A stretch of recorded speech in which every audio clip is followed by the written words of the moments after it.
ቀነፍ ክፍል 2 አብዱልሐኪም ሰፋ። አሰላሙ አለይኩም ወራህመቱላሂ ወበረካቱ። ውድና የተከበራችሁ የአብዱቲዩብ ፋሚሊያንስ እንዴት ናችሁ? ሰላማችሁ ብዙ ትትረፍ ይበል። ያው ዛሬ ቀነፍን ይዘን ተከስተናል በክፍል 2 ከበቀደም የቀጠለውን እስኪ ዛሬም እናጉረብረምበት። ሳሚ ከሚያዘወትርበት ፑል ቤት ተገኝቷል። ቤቱ የቁማር ሐራር በተጠናወታቸው ጎረምሶች ጩኸት ደምቋል። እንደገባ በዚሁ ቁማር ሰበብ ከተዋወቃቸው ቢጤዎቹ ጋር ሰላምታን ተለዋውጦ ከፑሉ ጠረጴዛ ፊት ለፊት ከተሰየመ ወንበር ተቀምጦ ጨዋታቸውን መከታተል ጀመረ። የጨዋታው ዳኛ አጠገብ ስለነበረ የቁማሩን ምድብ ለማወቅ አልተቸገረም። ለአራት ሆነው ባለ 20 ቦነስ የሚጫወቱት ቦነስ ማለት እንደየቤቱ ሕግ ይለያያል። ነገር ግን 2 ኳሶችን ሰይሞ ቀድሞ እነሱን ያገባ የጨዋታው አሸናፊ ይሆናል። 8 ቁጥርና 12 ቁጥር በብዛት የተለመዱ ናቸው። ሳሚ ይህን ጨዋታ አይወደውም። ከችሎታ በላይ እድል የተሻለ ቦታ አለ ብሎ ስለሚያምን መጫወት ካቆመ ሰነባብተዋል። ይዞ ከሚመጣው ገንዘብ በተጨማሪ የዳኝነቱን ቦታ በመረከብ የዳኛ እየቆረጠ ለቀጣዩ ሰው ለሚጫወተው ቁማር ያጠራቅማል። ወይዘሮ ሳሚያ ኩሽና ከገቡ መቆየታቸውን ለአፍታም ቢሆን ቢንያምና ትንሿ ሰመር በጨዋታቸው ውስጥ ሰጥመው ዘንግተውታል። የማያባራ በሚመስል የቢንያም ሳቅ ቤቱ ደምቋል። እየቆየ ሲሄድ ወይዘሮ ሳሚያ የጣዱት ድስት ውሃውን ጨርሶ ከማረሩ የተነሳ ሽታው ከኩሽናው አልፎ ቤቱን ማጠን ጀመረ። ሽታው የደረሳቸው ቢንያምና ሰመር እየተያዩ ቢንዬ፣ እማ ዛሬ ያረረ ምግብ ልታበላን ነው እንዴ? አለች። ኧረ አንቺ ልጅ ስርዓት ያዢ እያለ ከተቀመጠበት ተነስቶ እናቶ ወደሚገኙበት ኩሽና መሄድ ጀመረ። ጀሚል የተለመደ ሀሲሹን ለማምጣት ከወትሮው ቡርክ ብሎ እንደ ጭድ እየተቆለለ ፀጉሩን እያፍተለተለ ከቤታቸው ቅያስ በኩል ባለው መታጠፊያ ወደ ታች መራመድ ጀመረ። በኪሷ አጣጥፎ የከተታት ፌስታል በትንሹ ጫፏ ወጥቶ መቀመጫ በማይመስለው መቀመጫው ጋር አብራ ብቅ ትላለች። በአንድ በትንሽዬ ጥቁር ፌስታል የምትመጣው ሀሺሽ ከ2,000 እና ከ3,000 በላይ ታወጣለች። የዚህ ሱስ ተጠቂ የሆኑ አብዛኞቹ በመካከለኛው የእድሜ ክልል የሚገኙ አፍላ ወጣቶች ናቸው። ለሱሳቸው ማስታገሻ የቻሉትን ያላቸውን ነገር ሁሉ ይሸጣሉ። አብዛኛው እጅግ ውድ የሆኑ አልባሳትም የሆኑ ኤሌክትሮኒክስ እቃዎች በጣም በርካሽ ዋጋ ይቸበቸባሉ። ጀሚል ይህንን ሀሺሽ የማከፋፈል ተግባር ከጀመረ ሰነባብቷል። ብዙ የሀብታም ልጆች ከድሃውም መንደር የተገኙ ልጆች ሳይቀር ደንበኛው ናቸው። አብዛኛውን ከድሬዳዋና ከአዳማ በኩል በመሰሎቹ ይደርሰዋል። ዛሬ እንደተለመደው ለመቀበል ከሰፈራቸው ወጣ ብሎ በተለመደ የኮንትራት መኪና ላይ ተሰይሟል። ቢንያም ወደ ኩሽናው ዘልቆ ሳይገባ መግቢያው በሩ ይዞ የጭስ ሽታ እያሳለው እማዬ እያለ ይጠራል። ምንም አይነት መልስ ቢያጣ በድንጋጤ ወደ ውስጥ ሲገባ እናቱ ወይዘሮ ሳሚያ ወለሉ ላይ ተዘርረውን አያቸው። እማዬ፣ እማ አንቺ ሰመር እያለ የሚያወራው ጠፍቶት በጩኸት ይጠራል። ትንሿ ሰመር እየተርበተበተች ስትመጣ የእናቷን መሬት መውደቅና የቢንያምን እንባ ስታይ ጩኸቷን አቀለጠችው። እማ አለች። ሄጂና ሰው ጥሪልኝ እንጂ ሄጂ ነው የምልሽ እያለ ብሶቱን በድንጋጤው ጨምሮ አንባረቀባት። ተስፈንጥራ ወጣ። የአጥሩን ቤታቸውን አልፋ በጩኸት ወደ ጎረቤታቸው አመራች። የምትናገረው እየጠፋባት እንባዋን እያፈሰሰች በተቆራረጠ ድምፅ እማዬ እያለች የጎረቤታቸውን በር ትደልቃለች። የበራቸው መደብደብ ያስጨነቃቸው ወይዘሮ ሰብለ ኧረ ማነው? ምን የሚሉት ነው ደግሞ የዛሬው? እያሉ በማጉረመረም በራቸውን ሲከፍቱ ትንሿ ሰመር ፊቷ በእንባ ታጥቦ እማዬ እማዬ እያለች ስታለቅስ ሳሚያ ምን ሆነች እያሉ በራቸውን ክፍት ጥለው በአሮጊት አቅማቸው እየተንደፋደፉ መሮጥ ጀመሩ። ከፊት ለፊታቸው ቢንያምን እናቱን አቅፎ ወደ ሆስፒታል ለመውሰድ ሲሮጥ ተገናኙ። ውይ ውይ እያሉ ጩኸታቸውን አቀለጡት። ከዓይኖቹም ዱብ ዱብ እያለ ቁልቁል የእናቱን ፊት አጠባቸው። ወደ አስፋልቱ ተጠግቶ የሚያልፉትን ታክሲዎች ይለማመጣል። አንድ ላይ ከፊት ለፊታቸው ቆም አለና መልሶ ጉዞውን ቀጠለ። ቢንያም እንባው ይወርዳል። ወይዘሮ ሰብለ አስፋልቱ ላይ እንደደረሱ ከመሃል ገብተው እየተማጸኑ አንድ የቤት መኪና አስቆመው ወደ ሆስፒታል በፍጥነት መሄድ ጀመሩ። አሁን ሳሚ የዳኝነትን ቦታ ይዟል። እጁ ላይ 320 ብር ተረክቧል። ጨዋታውን ጀምረው ሳሚ የሜዳ ተሸናፊውን ለመለየት የእያንዳንዱን ተጫዋች ነጥብ ይመዘግባል። ይህም ዳኛ ካለ ቀጣይ የሚወጣውን ተጫዋች ለመለየት ነው። ጨዋታቸውን ጨርሰው አሸናፊ የሆነውን ብሩን ደምሮ አመር ከቢጫ አለኝ አለ። ሁለተኛው ጀለስካ 2 ጥቁር አለኝ አንዱን ገፍትርልኝ አለ። ሶስተኛው ጀለስካ እቶ መቀረኝ 5 ችዴ ሳቢልኝ። የመጨረሻው ተሸናፊ ፀጉሩን እያፍተለተለ ለመውጣት የቀረውን ብር ስጠኝ ብሎ ጠየቀው። ጀለስካ ጫቤን ስጭኝና እልቁ ሰው ብሎ ከፊት ለፊቱ ቆመ። ሳሚ እጁ ላይ ያለውን እነሱ አለኝ ከሚሉት ብር ብለው ከሚሉት ብር ጋር እኩል አይደለም። 180 ብር ጎድሏል። ሲዳኝ የነበረውን ልጅ ሲፈልግ አጣው። ከፊት ለፊቱ ያለውን አሁንም ቆሟል። ምንሲ ነፍሴ ተመሰጠች ገፍትሪልኛ እያለ የቀረውን ብር ለመቀበል እየጠበቀ ነው። አባቴ መደብ አይሞላም ዱቅ አስበይ አለ ሳሚ። አቦላሽ ህንድ ፊልም አደረግሽው እኮ ብሎ ሲል ሁሉም መደብ መጉደልን ሲያውቅ ከመደብ ውጭ ያለውን ብር ለመቀበል ወደ ሳሚ ፊት ለፊት መምጣቱን ጀመሩ። ጀሚል በያዘው ኮንትራት መኪና የተለመደውን ሐሺሽ ለማምጣት እየሄደ ነው። አልፎ አልፎ ከሾፌሩ ጋር ያወራል።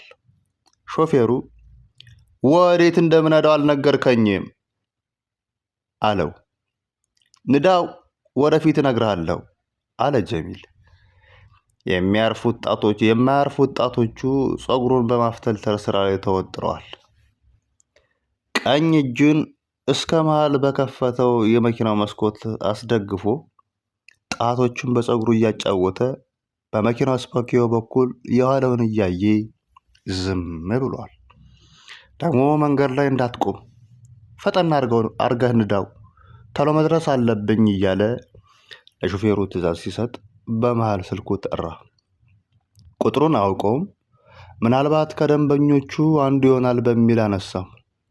ሄሎ ጀሚል ነህ አለው።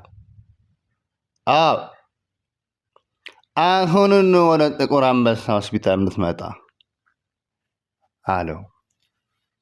ምን ማለት ነው? ምን ተፈጥሮ ነው? ማነህ ደግሞ አንተ? ይቅርታ በቶሎ መድረስ አለብህ ብሎ ስልኩን ዘጋው። ጀሚል መንታ መንገድ ላይ ቆመ።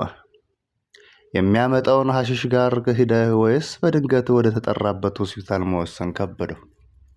ምንም መረጋጋት አልቻለም።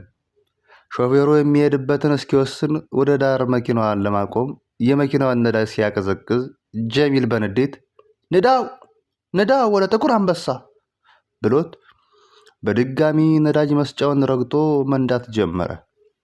ጀሚል ሆስፒታል የተጠራበትን ምክንያት አውቆ በፍጥነት ወደ ሐሺሹ አከፋፋዮች ጋር ለመሄድ ወሰነ።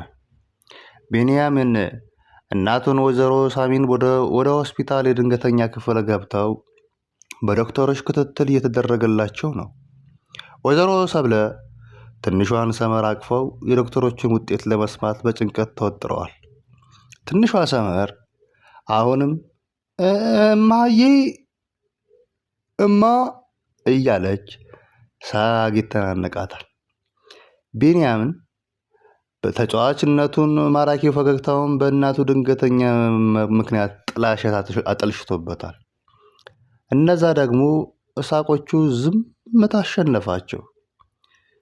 የተወጠረው የአእምሮ በዶክተሮች ምላሽ እረፍት እስኪያገኝ እረፍት አጥተዋል። ሳሚ ፖል ቤቱ ውስጥ ካሉ ቁማርተኞች ጋር ፊት ለፊት ተጋፍጠዋል። ሳሚ ከተቀመጠበት ወንበር ዙሪያውን ከበው ብሩን ለመውሰድ ቆመዋል። የከበቡትን አራቱንም ልጆች እያየ አቦ በትን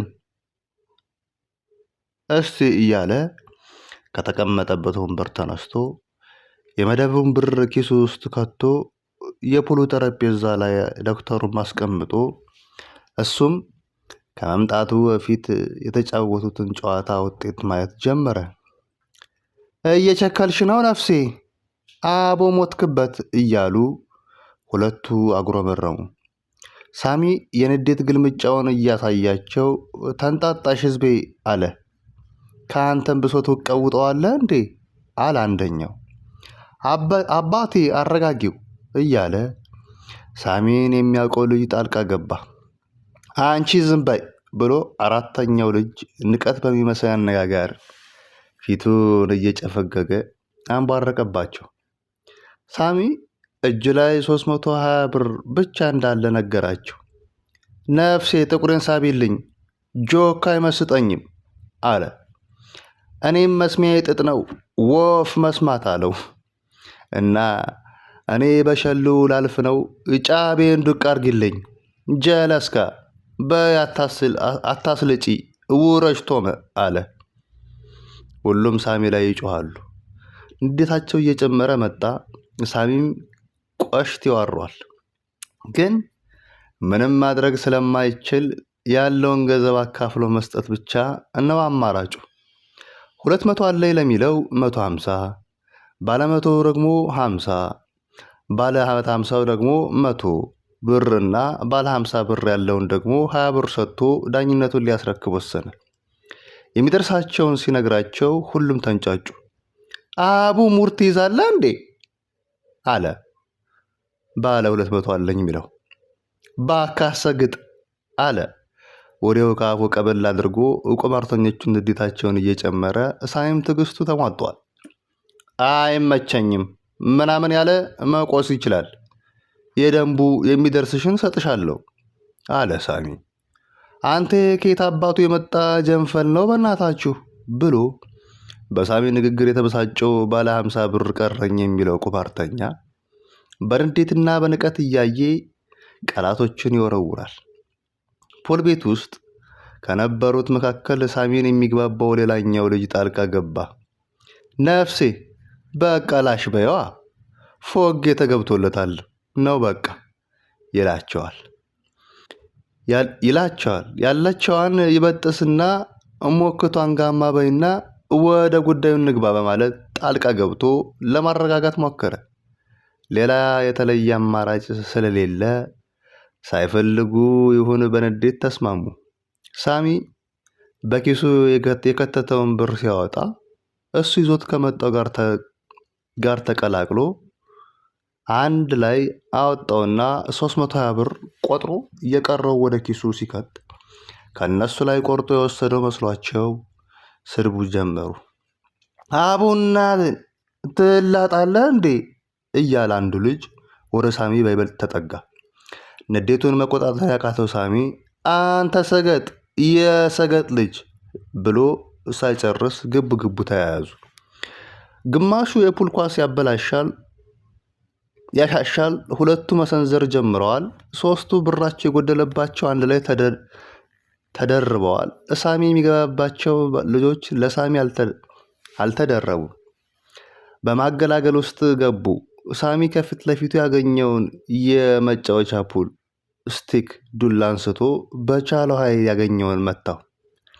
የመታው ለዚህ ጭንቅላቱን ስለነበረ ወደ መሬት ሲወድቅ የፑሉ ጠረጴዛ ጠርዝ ተቀበለው።